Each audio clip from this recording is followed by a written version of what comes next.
Bonjour à tous et soyez les bienvenus dans cet enseignement.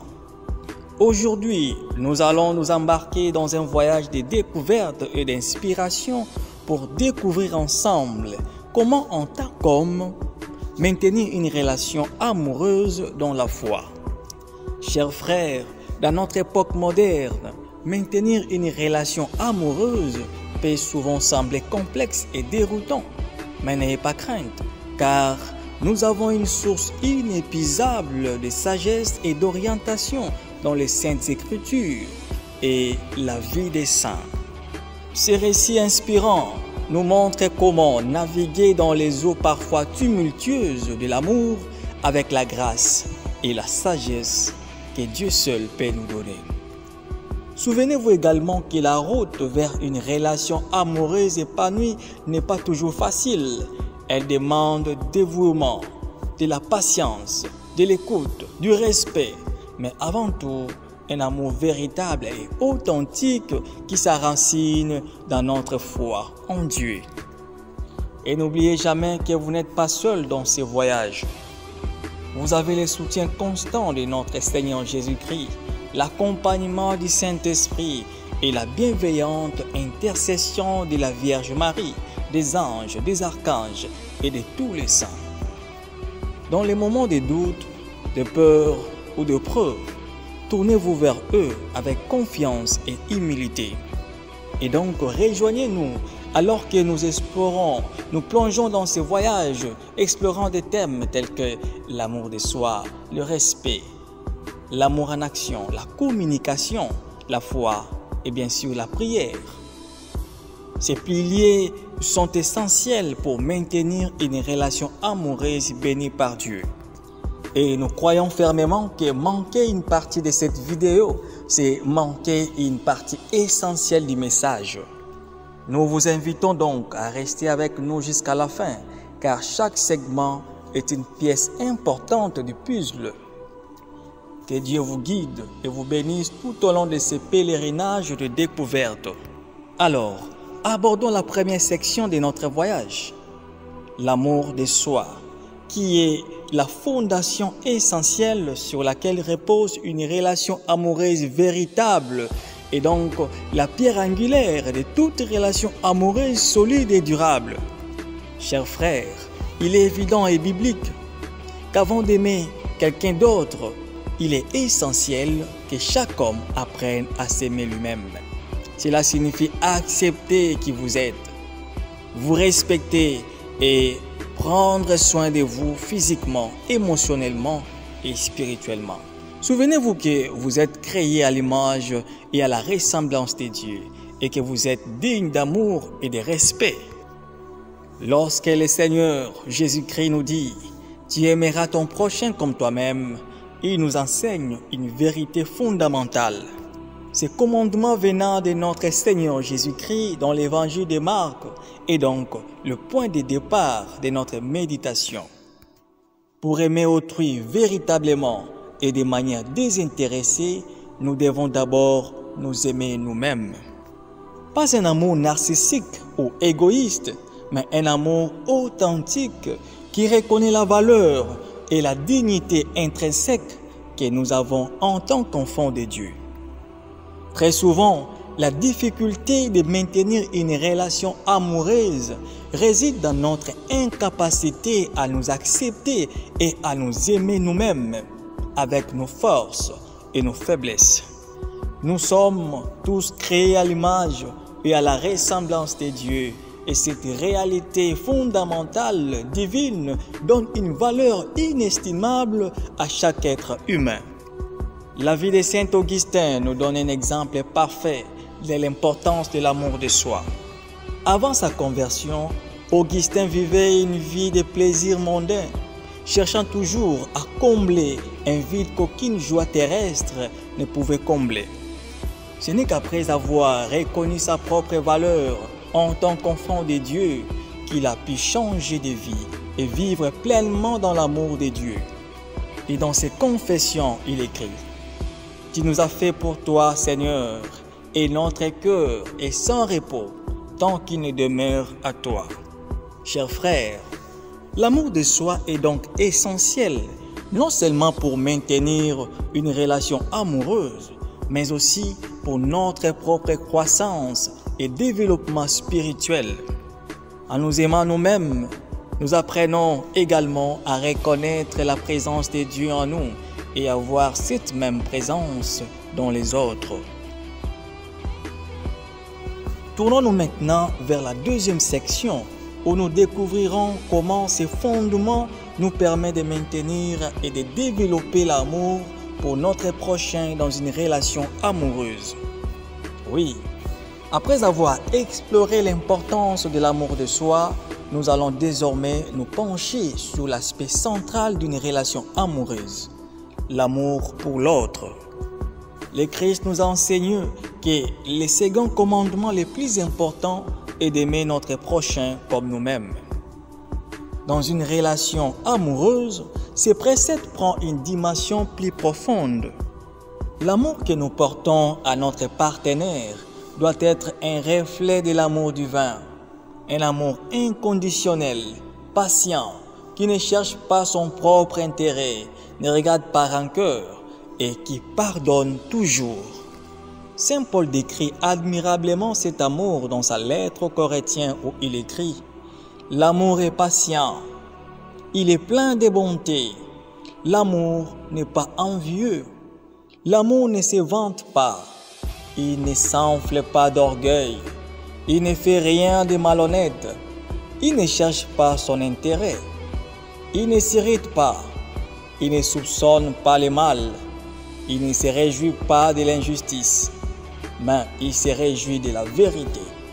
Il pardonne tout, il croit tout, il espère tout, il supporte tout. L'amour ne meurt jamais. Et donc, aimer véritablement l'autre, c'est voir au-delà de ses imperfections et défauts pour reconnaître l'image de Dieu en lui. C'est vouloir son bien véritable et être prêt à se sacrifier pour le bonheur de l'autre. Le saint patron des amoureux, Saint Valentin, nous offre un exemple poignant de cet amour. Il fut un prêtre dans l'Empire romain qui fut martyrisé pour avoir marié des couples chrétiens en secret. Il préféra sacrifier sa vie plutôt que de voir ces couples être séparés par la persécution. Son amour pour ces couples reflétait l'amour de Dieu pour nous.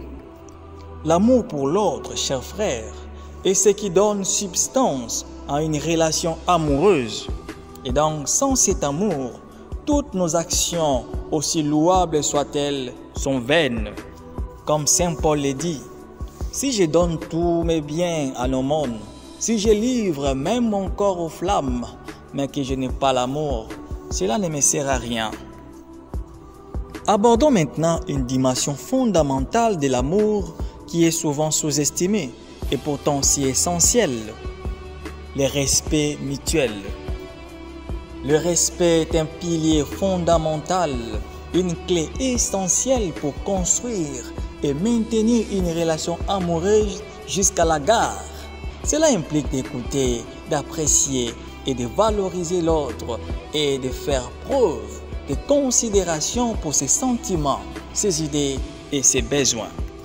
Le respect dans une relation amoureuse est primordial car il reconnaît et valorise l'autre pour ce qu'il est réellement, non pas comme un objet de plaisir, un objet de désir ou un moyen pour atteindre une fin, mais comme un individu unique créé à l'image de Dieu. Chers frères, la femme n'est pas un objet de plaisir ou une chose. Elle est une compagne qui peut aider l'homme dans de multiples façons. Entre l'homme et la femme, il y a donc la complémentarité. La femme a été créée pour être une aide adaptée à l'homme, comme le livre de la Genèse le révèle. C'est en reconnaissant cette vérité de base et en respectant la femme comme telle que l'homme peut bâtir une relation solide et enrichissante. Le respect est un don mutuel. L'homme doit également être respecté dans sa dignité, ses aspirations et son rôle. Le respect mutuel entre l'homme et la femme est une marque d'amour véritable, celui qui cherche le bien de l'autre avant le sien. C'est donc avec ce respect mutuel que l'homme et la femme peuvent s'unir dans un amour véritable, un amour qui reflète l'amour de Dieu pour chacun de nous. Avec le respect, l'amour fleurit et devient une source d'inspiration, d'encouragement et de force pour le couple. Passons maintenant à la troisième section, l'amour en action. Chers frères, l'amour ne se limite pas à des mots ou à des sentiments. Il doit également être manifesté dans les actions. Cela peut signifier des gestes simples mais significatifs qui montrent à votre partenaire que vous tenez à elle et que vous la chérissez. N'aimons pas en parole ni par des discours, mais par des actes et en vérité. Ainsi nous enseigne l'apôtre Jean, soulignant la nécessité d'une pratique tangible de l'amour. Ces gestes peuvent prendre de nombreuses formes. Un mot doux, une attention particulière à ses besoins, un moment de qualité passé ensemble, un acte de service rendu avec joie.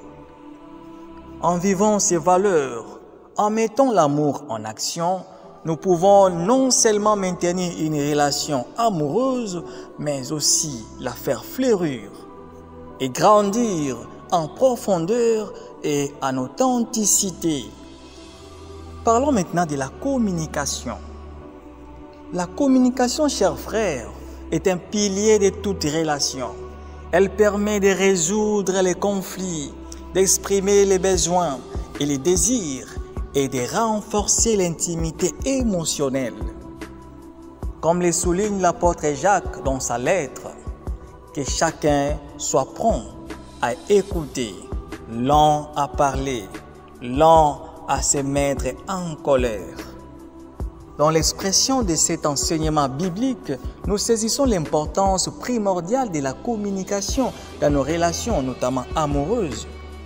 La communication authentique nous permet non seulement de résoudre les conflits de manière pacifique et respectueuse, mais aussi d'exprimer nos besoins, nos désirs et nos sentiments à notre partenaire.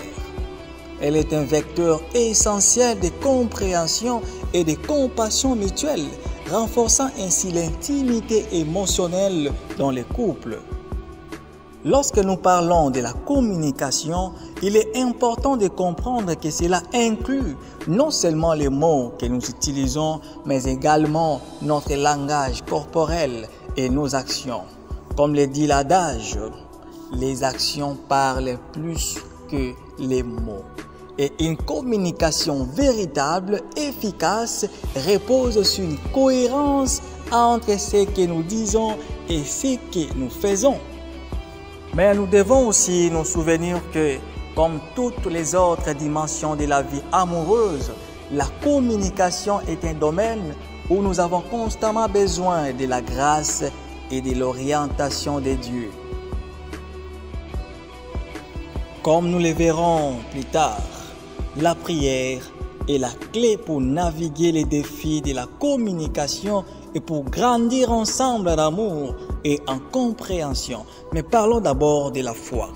Chers frères, en tant que chrétiens, notre foi joue un rôle majeur dans la façon dont nous abordons nos relations. Aimer votre partenaire de la même manière que Dieu nous aime peut nous aider à surmonter les défis et à renforcer notre engagement envers l'autre.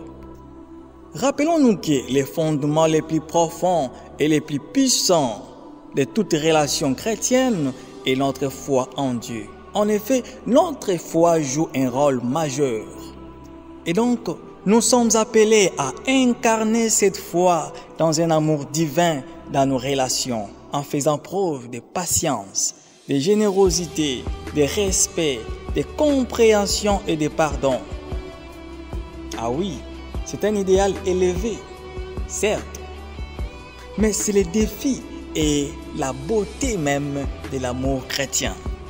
Mais n'oublions pas que la foi, tout comme l'amour, n'est pas simplement une question de sentiments ou des convictions. Elle se manifeste également à travers nos actions et surtout à travers la prière.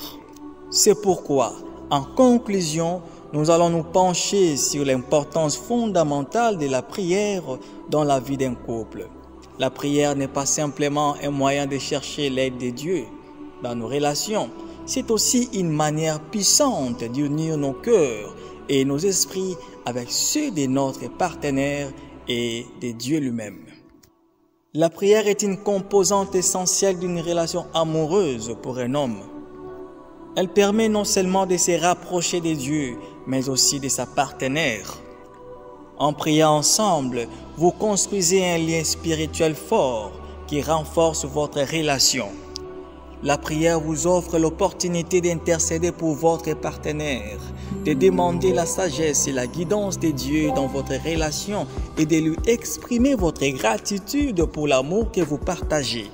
C'est aussi un moment où vous pouvez présenter à Dieu les défis que vous rencontrez dans votre relation et demander son aide pour les surmonter.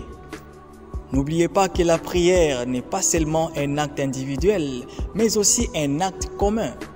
Prier ensemble peut vous aider à rester unis dans les moments difficiles, à développer une compréhension et à encourager une communication ouverte et honnête. Comme la rosée du matin qui rafraîchit la terre, ainsi la prière dans nos vies. Amen. Comme un courant d'eau vif qui unit deux rives, la prière est un élément indispensable qui relie et renforce l'amour dans une relation. La prière est bien plus qu'un simple acte religieux. C'est un dialogue d'amour avec Dieu. Elle nous permet de nous rapprocher de notre Créateur et par la même occasion de nous rapprocher de notre partenaire. En priant ensemble, nous forgeons un lien spirituel fort qui solidifie notre relation et nous donne la force de surmonter les épreuves de la vie. En cultivant une relation intime avec Dieu à travers la prière, nous apprenons à aimer notre partenaire avec un amour qui reflète l'amour de Dieu pour nous. C'est un chemin exigeant, mais c'est aussi un chemin de joie, de paix et de véritable épanouissement. Voici maintenant une prière très efficace et très agissante qui t'aidera à maintenir ta relation amoureuse jusqu'à la mort. Alors, prie avec moi. Dieu éternel et tout-puissant, me voici devant toi, humble et assoiffé de ton amour. Comme un cerf qui languit après l'eau vive, mon âme soupire après toi. Au nom de Jésus, je viens vers toi, confiant en ta miséricorde. Seigneur Jésus, ami fidèle et frère bien-aimé, tu as montré l'exemple parfait de l'amour véritable. Tu m'as aimé jusqu'à la mort. Et par ta résurrection, tu m'as donné une nouvelle vie. Je te demande de m'aider à aimer comme tu as aimé, à pardonner comme tu as pardonné, à servir comme tu as servi. Esprit Saint, mon consolateur et guide, enseigne-moi à communiquer avec amour et respect. Accorde-moi la sagesse de comprendre les désirs et les besoins de mon partenaire. Donne-moi le courage de partager mes propres sentiments et pensées. Oui, je le sais, Avec toi, rien n'est impossible. Vierge Marie, Mère des miséricordes, intercède pour moi. En toi, je vois l'exemple parfait de l'amour maternel, doux et fort. Donne-moi un cœur semblable au tien. Un cœur prêt à aimer sans compter. Archange et ange, gardien fidèle, protégez-moi et guidez-moi dans mon chemin. Vous qui êtes les messagers de Dieu, aidez-moi à entendre la voix de Dieu dans ma vie. Saint Joseph, protecteur des familles, prie pour moi. Avec ton exemple de fidélité et de dévotion envers ta sainte épouse et Jésus, inspire-moi à être un bon compagnon et à maintenir mon engagement envers mon partenaire. Le Saint du ciel, vous qui avez vécu l'amour de Dieu dans vos vies, intercédez pour moi. Montrez-moi comment aimer et servir avec humilité et générosité. Je pense particulièrement à Saint Paul, qui a enseigné que l'amour est patient et bienveillant.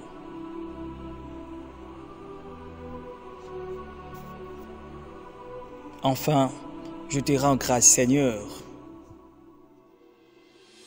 pour l'amour que tu as placé dans mon cœur. Aide-moi à les nourrir chaque jour à travers la prière et les services. Je te demande tout cela au nom de Jésus-Christ, ton Fils bien-aimé, qui, avec toi et le Saint-Esprit, vit et règne pour les siècles des siècles. Amen. Chers frères, retiens ceci. Chaque relation est unique, comme l'est chaque homme. Dieu a créé chacun de nous à son image et à sa ressemblance. Et il vous a doté des dons et des talents dans votre couple unique pour aimer et être aimé. N'ayez donc pas peur de montrer votre amour, de partager votre foi et de construire une relation basée sur le respect mutuel et la compréhension. Que l'amour de Dieu vous enveloppe, vous guide et vous donne la force d'aimer comme il nous aime. Que la paix du Christ soit toujours avec vous. En tant qu'hommes, nous devons chercher à refléter l'amour de Dieu dans nos relations et à aimer nos partenaires comme Christ a aimé l'Église. Maintenir une relation amoureuse en tant qu'homme demande l'amour de soi, du respect, de l'amour en action, de la communication, de la foi et surtout de la prière. En adoptant ces pratiques, chaque homme peut créer une relation amoureuse saine, durable et bénie par Dieu. Que Dieu vous guide et vous bénisse dans votre quête de l'amour véritable et durable. Au nom du Père et du Fils et du Saint-Esprit. Amen.